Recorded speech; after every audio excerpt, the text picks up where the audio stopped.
Thème du jour, pandémie, famine, catastrophe. La création soupire. Écoutons-nous son message. Frères et sœurs, et vous qui regardez ce monde avec un cœur lourd, vous demandant pourquoi il semble se déchaîner, que l'espérance de Christ ancre votre âme. Le message d'aujourd'hui est un message de décodage.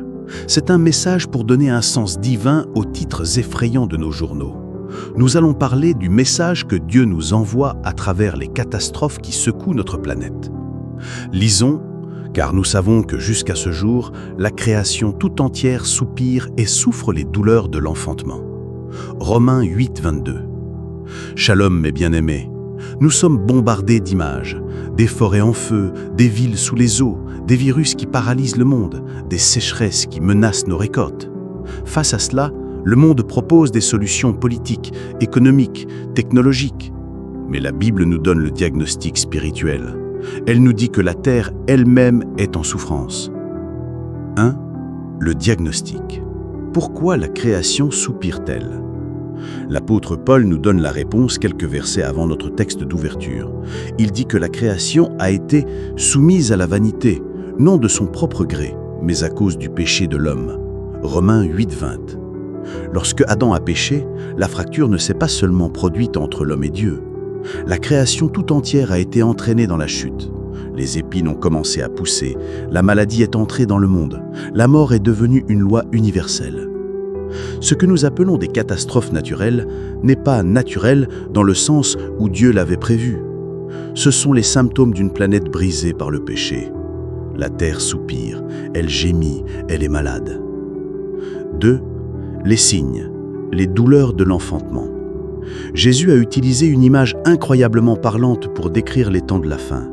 Dans Matthieu 24, il parle de famine, de peste, pandémie et de tremblement de terre. Et il conclut « Tout cela ne sera que le commencement des douleurs » Matthieu 24, 8. Le mot original est « les douleurs de l'enfantement ». Que signifie cela ? Une femme qui accouche sait que les contractions deviennent de plus en plus fortes et de plus en plus fréquentes à mesure que la naissance approche. Regardez notre monde, les records de chaleur sont battus chaque année, les tempêtes sont de plus en plus violentes, de nouveaux virus émergent, les crises s'accélèrent. Ce ne sont pas des événements aléatoires, ce sont les contractions d'un monde en travail. Chaque catastrophe est un rappel que quelque chose de nouveau est sur le point de naître. 3. Le message. Un appel à la repentance et à l'espérance. Alors, quel est le message que Dieu nous envoie ? Pour le monde, c'est un appel à la repentance. Ces catastrophes sont la preuve que l'humanité ne peut pas se sauver elle-même. Notre orgueil, notre avidité et notre rébellion des conséquences. C'est un cri de la création qui nous pousse à nous tourner vers le Créateur. Pour les croyants, ce n'est pas un message de peur, mais un message d'espérance. Nous ne sommes pas dans les affres de la mort, mais dans les douleurs de l'enfantement. Chaque soupir de la création devrait trouver un écho dans notre propre esprit, qui soupire aussi après notre adoption, la rédemption de notre corps. Romains 8, 23. Quand vous voyez ces choses arriver, Jésus ne nous dit pas de construire des bunkers. Il nous dit « Redressez-vous et levez vos têtes parce que votre délivrance approche ». Luc 21, 28. Notre espérance n'est pas dans un traité sur le climat ou un nouveau vaccin.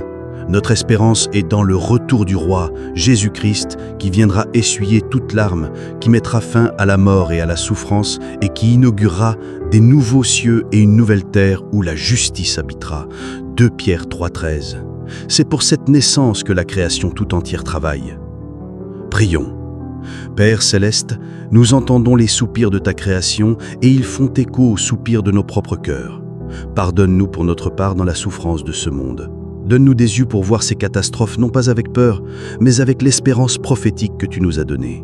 Aide-nous à être des agents de ta paix et de ta compassion au milieu du chaos, en attendant avec joyeuse espérance la venue de notre Sauveur, Jésus-Christ, qui fera toutes choses nouvelles. Amen. Écris « Je lève la tête » si ton espérance est en Christ. Partage cette vidéo pour donner une perspective biblique sur l'actualité. Abonne-toi pour continuer à discerner les signes des temps.